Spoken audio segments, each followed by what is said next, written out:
ใจบอก เข้าใจปฏิบัติ ได้กับอยู่ข้างเบื้องครัวของผู้ให้คะแนนนะทุ่งตัวนี้นะข้างครัวนี่คือการต้องทุ่งนั่นนะ ข้างครัวของผู้ชมข้างซ้ายของเจ้าเอง ข้างซ้ายของเจ้าเอง เข้าใจอยู่ข้างซ้ายของเจ้านั่นเบื้องที่เจ้าเคยนั่นโมเมนเคยของผู้อื่นได้ยังว่าเข้าใจอยู่ ถ้าเจ้าเบิ่งเล่นอยู่ข้างครัวของเจ้าโลด เนาะโง่โค้งอ้อมดอกไม้เราจะไปเตะดอกไม้ละมดอีคะแนนน่ะ มันยังไม่เข้าใจเห็นดิ บอกว่าใจมันยังงงอยู่ มันเข้ามาแบบมันกับอยู่ข้างมันคือก้าวกับแม่เนาะในข้อจริงนะทุ่งมันแบบคุ้ยกันเด้ ควายกัน เปิดแล้วได้ นี่ค่ะเดี๋ยวนี้นะทึกวันนี้พระเจ้ายุพูนปทุ่งเจ้าสิคุ้ยมาผีเด้ว่าไม้ไหนทุ่งไหนที่ทั้งผีคือก้าว จะแง่เข้ามาจะหอดนี่เลยเวลาจะออกไปจะอ้อมดอกไม้เอาไว้ไล่แม่ออกอะไรเด้อ ลองอีก มันบ่ได้ดอกไม้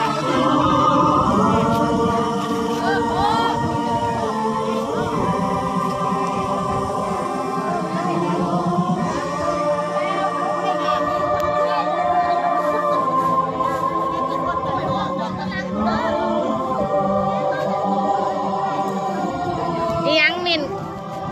เฮ็ดยังอันน่ะมิน แถวนี้นะชื่อหวะ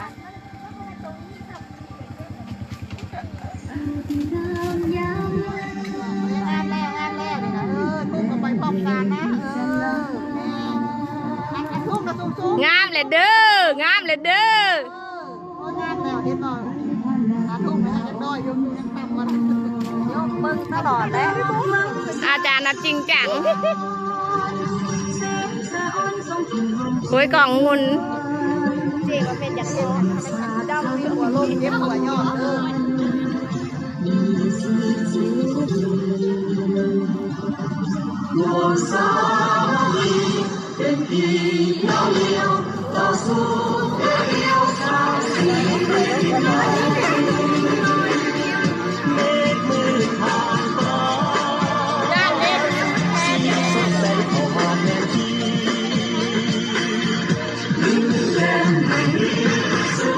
ข่อยกับแจ๊กสิทายแบบได้จังเห็นหมดทุกคนเนาะ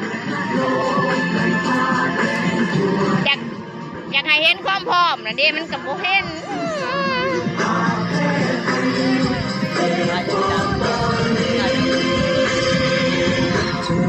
จ้า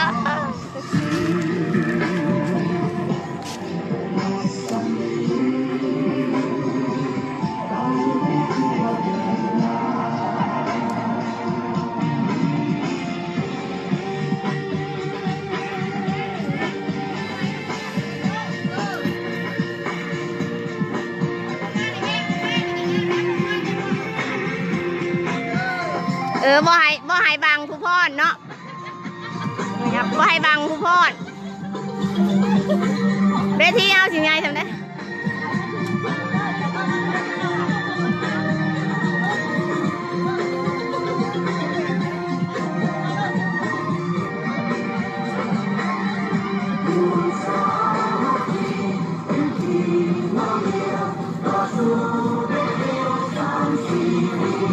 เป็นแนวใดเริ่มสิงามแล้ว อาจารย์วะพ่อเอาดอกไม้ลงน่ะนะแล้วมันอยากไว้โพดเนาะ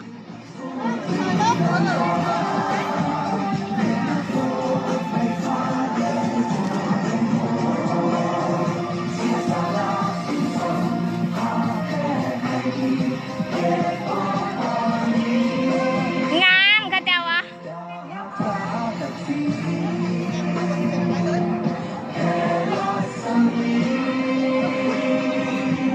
ซ้อมยุงเฮียนพรยุงเฮียนเฮานี่แหละ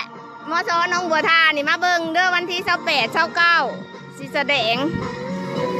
วันที่28น่ะประกวดระหว่างสั้นกับสั้นวันที่29น่ะแสดงรับแขกชิดเก่าเนาะมาเบิ่งเด้อพี่น้องเอ้ยหานานงามบ่ตอนนี้โอ้ยมันบ่เห็นลายเด้หันเด้เอ้ย เกือบงามแหละพี่น้องเอ้ยเอาลายๆเนี่ย เวลาหมุนใช่ไหมเวลาหมุนดอกไม้จะเอาลงไว้หลายเวลาหมุนมันนี่มันงามได้หมุนแบบว่าว่าวกันเป็นยังว่าวกันเวลาเฮ็ดวงมนแหละไปฮอดว่างนั่นแหละจังคอยเอามือเอารถดอกไม้ลงดิยังไหวอยู่แหละเวลานั่นน่ะดอกไม้มันลงแล้วมันเป็นระดับน่ะดิ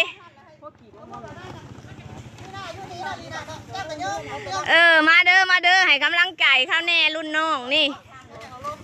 เขาสิแข่งกันวันที่28นะมันงามได้ไหมนะวันที่29กะแขกสิมาเดซิดเก่าเพิ่นสิมาอันสางสันหม้อยังกับบ่ฮู้เลยมาติดตามเบิ่งว่าเพิ่นสิเฮ็ดยังแน่น่ะดิตอนจุ่มเจ้าเฮ็ดวงมนแหละดอกไม้อยู่บอนนั่นนี่เด้ให้มันมีดอกไม้ตั้งขึ้นแต่อยู่วางนี่ไปฮอดวางนั่นแหละจังลุ้นระดับลงเนาะ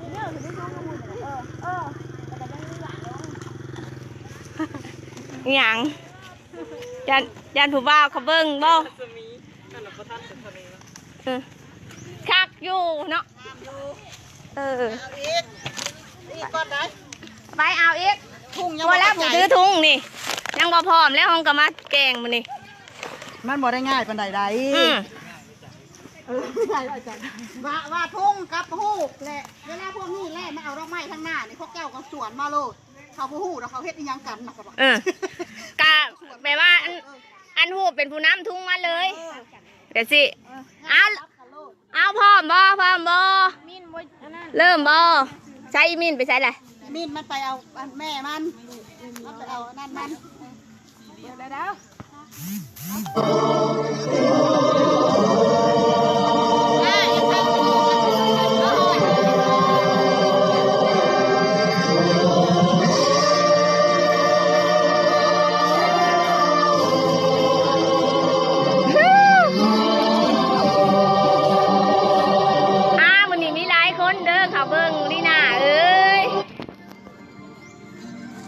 ผู้ลังคนน่ะมายันมีผู้เขามาเบิ่งลายอีกได้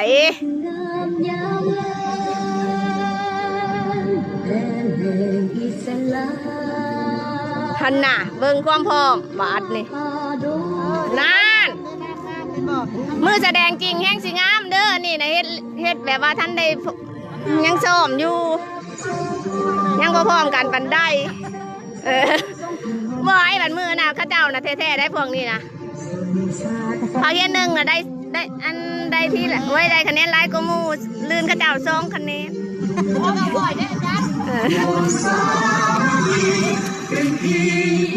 2คะแนนกับชนะเลยเนาะ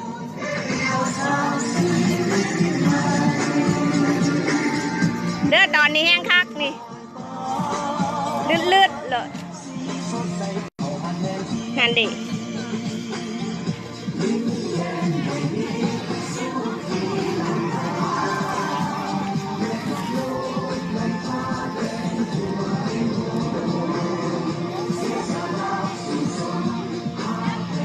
จึงว่าอยากอยู่เด้อคุณเจ้า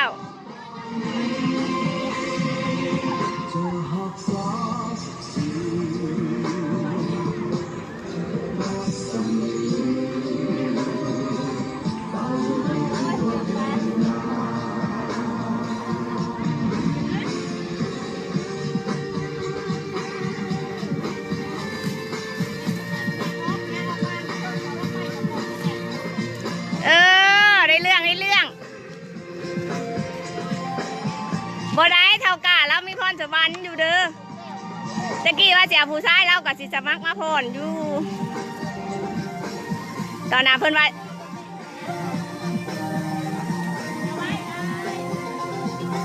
ฮะนะงาม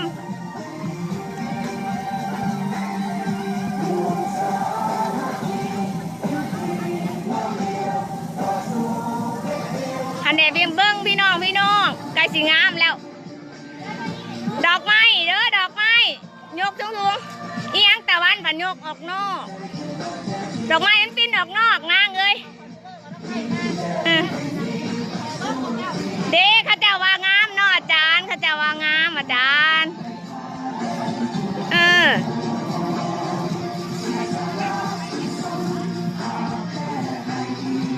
นนี้ซ้อมมาจักมือวะกะไข้ขึ้นอยู่ใดตอนนั้นยังว่าได้เป็นยังเลยอันนี้กะความพอกับมีคือร้ายกว่าเก่าแล้ว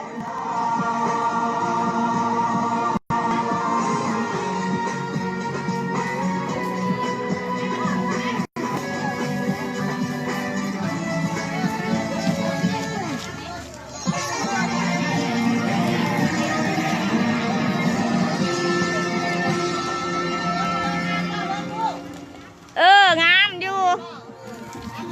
งามอ่ะบริทายหูนิ่งเลย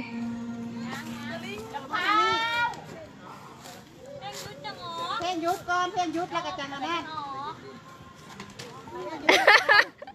อ้าวไม่เอาอีกเจ้านึงเป็นยังชอบมันเด็ดเอาอีกคนนึงละพ่อ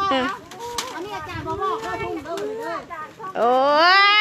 ย ได้ที่ไม่ชอบบ่ บื้นกับบริซ้อมอีเลย อีกคนนึงอ่ะ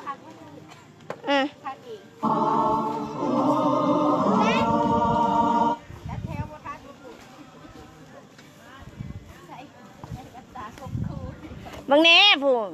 คนขับเบิ่งกับ5,000 คนพูนยังสิว่าอยากพอนอีก5,000ดื้อ5,000 คนแบบเดียว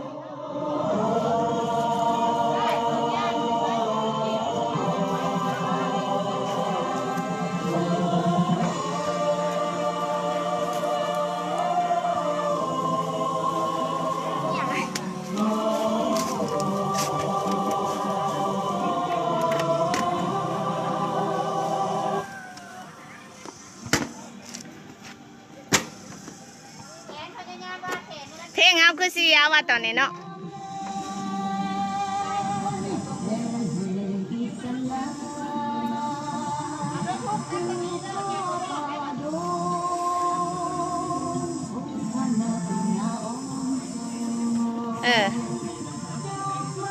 คันเงียงกล้องผัดอันเขาผัดว่ากล้องอันนั้นอันนี้งามขึ้น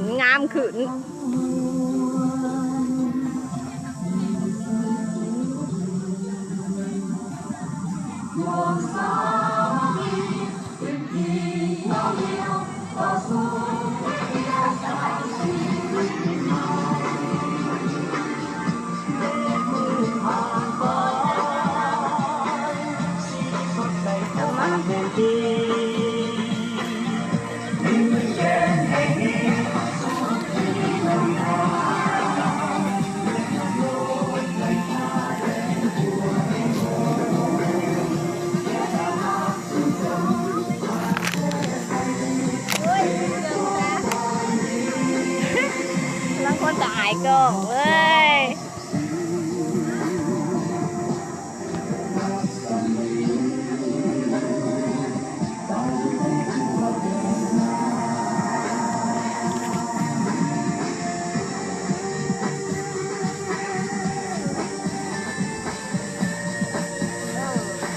บอกก็ได้เด้อ เอ้ยคักแล้วคัก แต่เขาเทียบงานกันเนี่ยเซลกันอยู่ปะ นี่ตอนนี้นะงามเด้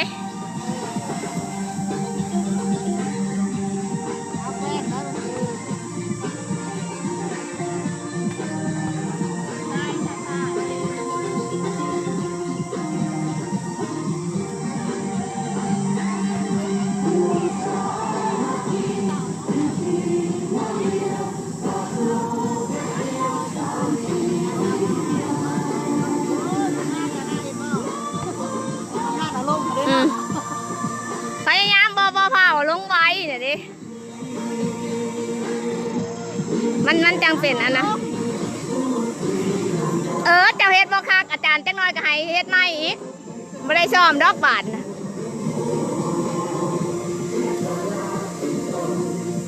จังน้อยมาเฮ็ดอีกเทื่อนึงจังคักก็ว่าอีกเด้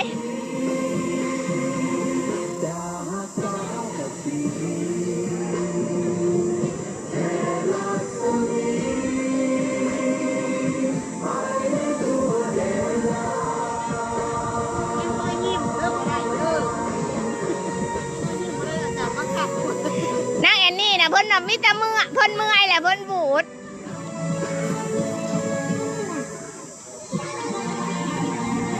เออ